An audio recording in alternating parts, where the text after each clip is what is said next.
हर चमकती चीज़ सोना नहीं होती। और यही चीज़ हमने फार्मर प्रोटेस्ट के अंदर देखी। आप लोगों ने यह ध्यान से देखा होगा कि फार्मर प्रोटेस्ट के नाम पर सारी राजनीतिक पार्टियां एक होकर कहें तो महागठबंधन बनाकर भाजपा पे हमला करनी शुरू हो गई। ऐसा लगा हो कि भाजपा वर्सेस महागठबंधन हो, ना कि कोई फार्मर प्रोटेस्ट। देखा जाए तो फार्मर प्रोटेस्ट में फार्मर्स कम, राजनीतिक पार्टियां ज़्यादा थीं। इस फार्मर प्रोटेस्ट में उतने ही फार्मर्स थे जितने आटे में नमक। आपको ये जान के हैरानी होगी, जिस कानून के लिए सड़कें जाम कर दी जाती हैं, जिस कानून को काला कानून कहा जाता है, जिस कानून को किसानों पे अत्याचार बोला जाता है, हैरानी वाली बात तो यही है कि पंजाब के अंदर ये कानून लागू ही नहीं है। तो किसान हड़ताल कर किस बात कर रहे हैं? जब से कृषि बिल लागू हुआ है तो पंजाब के जितने भी लोग हैं वो दिल्ली आकर दिल्ली में हंगामा कर रहे हैं। यही दिख रहा है हमको। मगर सत्य की बात तो ये है, जो असली किसान हैं वो अपने आज खेतों में हैं और खुश हैं और इस बिल का समर्थन कर रहे हैं। किंतु जो पॉलिटिकल पार्टी है, जो नकली किसान है, असली किसान नहीं, नकली किसान और नकली समर्थक जो कनाडा में और यूएस के अंदर हैं, वो सारे मिलकर भारत और भारतीयों को बदनाम कर रहे हैं।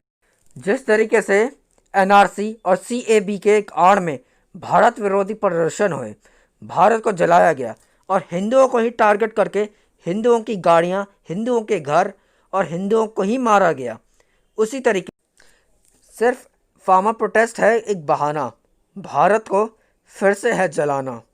ये है अपॉर्चुनिस्ट लोग, ये अराजक तत्व, कभी खालिस्तान के नाम पर, कभी सीएबी के नाम पर, कभी एनआरसी के नाम पर, कभी जनसंख्या के नाम पर, या कभी प्रॉफिट मोहम्मद और अल्लाह की शान के गुस्ताखी के लिए पूरे देश को जलाने वाले ये अराजक तत्व भारत को जलाना, बर्बाद करना और उसके लिए किसी भी हद तक चले जाने में सक्षम है।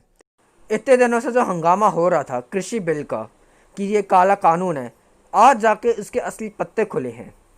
जितने भी फार्मर्स हैं तथाकथित, उन लोगों के हाथ में जो प्लेकार्ड्स हैं वो उमर खालिद और भारत के देशद्रोहियों के, और वह समर्थन में उसके नारे लगा रहे उनको बाहर रिहा किया।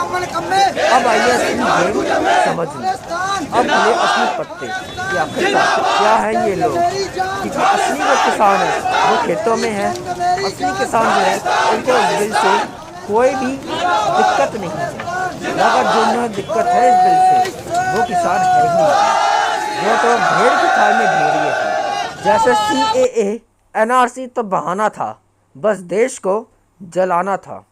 राम मंदिर का फ्रस्ट्रेशन हमें निकालना था, वैसे ही किसान आंदोलन के नाम पर शर्जिल इमाम और देशद्रोहियों को बाहर निकालना था और देश को फिर से आग में झोंकना था।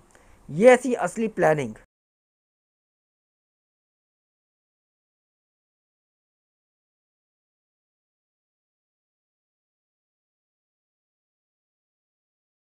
भाइयों, ये आप पर निर्भर करता है कि आप ऐसे अराजक तत्व को जान पाएंगे या नहीं जान पाएंगे।